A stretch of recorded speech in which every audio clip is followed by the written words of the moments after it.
Gid na siya. May pas merian kay kasaligan pa. Ngano?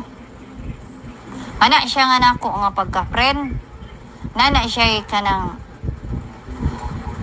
ambot Indonesian ben siguro na nga foreigner nga kuan.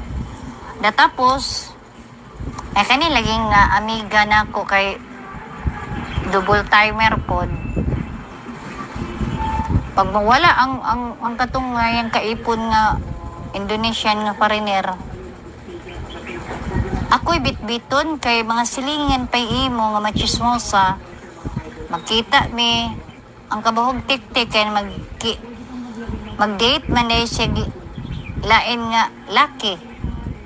Pero pag moabot ang iyang Amerikano, ako'y pangutan-on nga imo ba daw ko ng friend?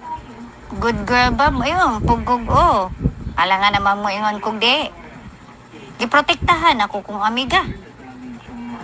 Sa suma-suma total, ang iyang kabuang na ay tao nga silingan ra nila mo nagbuking niya, dili ako. At least ako, safe ko. Kay dili ako ang nanugilon o dili pud ako ang nakabuking.